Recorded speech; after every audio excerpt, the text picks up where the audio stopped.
السلام عليكم ورحمة الله وبركاته. كسو دوادا برامج كتحنها اي برشادة داوينكا farmacology قيبتان إن شاء الله وقيبتي أفراد waxaynu uga hadli doonaa magac bixinta daawada ama waxa loo yaqaano nomenclature. qaybtii ugu dambeysay ee saddexaad waxaynu kaga soo hadalnay isticmaalka daawada iyo waliba hababka loo isticmaali karo daawada iyo meelaha laga qaadan karo. qaybtan waxaan ku eegi doonaa magac bixinta daawada. daawo kasta waxa ay leedahay saddex magac. magaca koowaad waxaa loo yaqaanaa chemical name, magaca labaad waxaa loo yaqaanaa commercial name ama trade name ama brand name, magaca saddexaad waxaa loo yaqaanaa generic name. haddaba aynu eegno mid walba wuxuu u taagan yahay. chemical name waa magac ay u taagan tahay kiimikada ay daawada ka samaysan tahay. trade name waa magac ay ula baxdo shirkadda daawada soo saaraysa ama waa magac loo bixiyo kaniiniga hadba shirkadda soo saarta kaniinigaas. generic name waa in daawada loo bixiyo magac la isla wada yaqaano dunida oo dhan. magaca noocaana waxaa laga soo dharaandhiriyay kiimikada ay daawada ka samaysan tahay. tusaale ahaan hadda markaad farmasi ka doonanaysid kaniiniga loo yaqaano aspirin, magacaas aspirin waa generic name, waa magac la isla wada yaqaano dunida oo dhan waxaana laga soo dharaandhiriyay kiimikada ay daawada ka samaysan tahay. laakiin aspirin magacyo kale buu leeyahay, kaliya waxaynu naqaanaa magaciisa. guud ahaan dawooyinka markii aynu farmasiyaasha kasoo gadanayno magacyada aynu kusoo gadano dawooyinka magacyadaas dhammaantood waxaa loo wada yaqaanaa generic name. laakiin waxaa jira magacyo kale oo qarsoon oo aanu anagu adeegsan oo kala ah chemical name iyo trade name. chemical name iyo trade name badanaa lama adeegsado sababtoo ah chemical name-na waxaa weeye magaca kiimikada daawada laga sameeyey. trade name-na waa shirkadda soo saartay kaniinigaas. marka sidaas awgeed baynu waxaan u isticmaalnaa magaca la isla wada yaqaano dunida oo dhan ee laga soo dharaandhiriyay kiimikada daawada laga sameeyey. generic name-na waa generic, yacni magac ganacsiyeed, magaca daawadaasi lagu gado ama lagu iibiyo. marka daawo kasta oo farmasiga laga soo gadanayo magaca aan kusoo gadano waxaa loo yaqaanaa generic name. daawo kastana saddex magac bay leedahay, laakiin labada magac ee aan soo sheegnay oo kale lama adeegsado. tusaale ahaan haddii aynu soo qaadano kaniiniga aspirinka magaciisa, magacan aspirin sida idin sheegay waa generic name. haddaba waxaa jira laba magac oo kale ay leedahay. haddaba aynu eegno chemical name-ka ay aspirinka leedahay waxaa la dhahaa acetyl salicylic acid.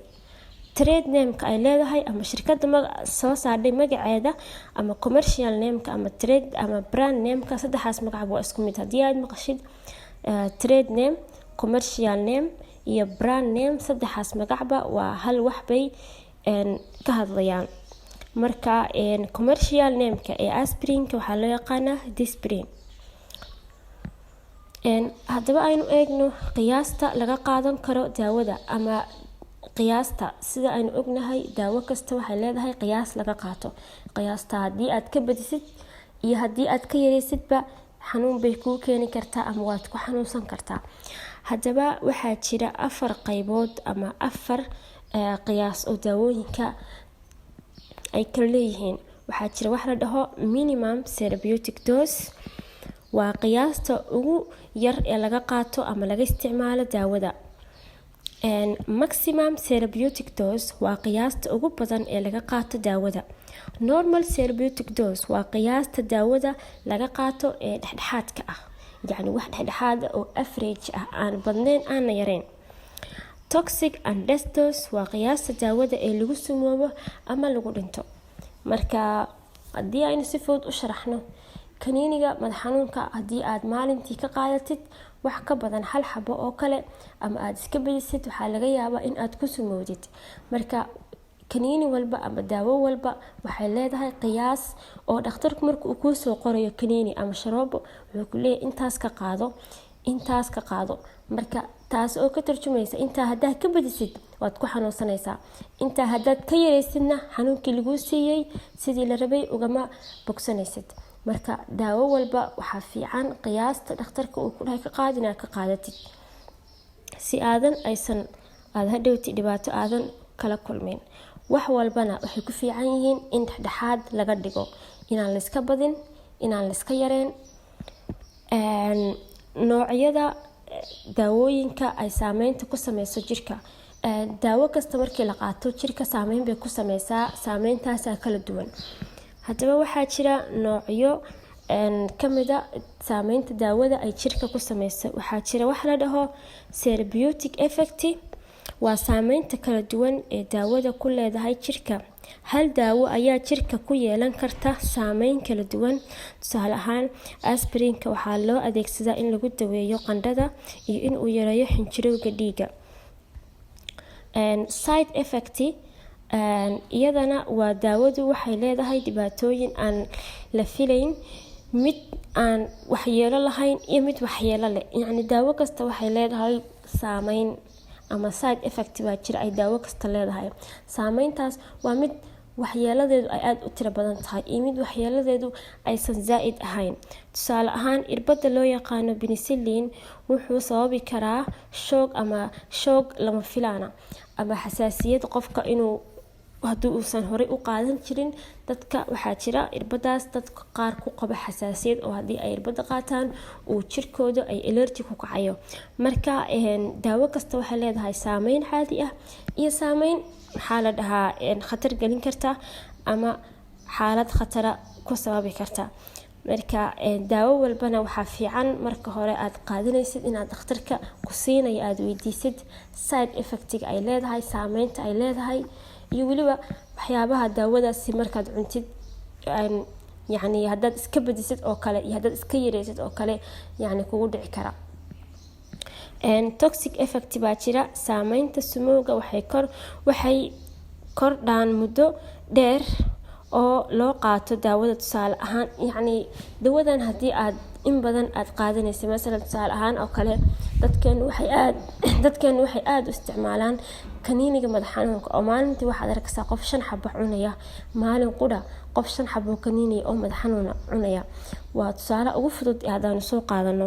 marka haddii muddo bil ah aad kaniinigaas madax xanuunka ah aad maalin walba qaadanaysid 5 xabo, waxaa laga yaabaa in jirkaagii uu sumoobo, gaar ahaan meelaha dadku badanaa ay marka iska badiyaan daawooyinka ay ka sumoobaan. waxa ugu horeeya beerka.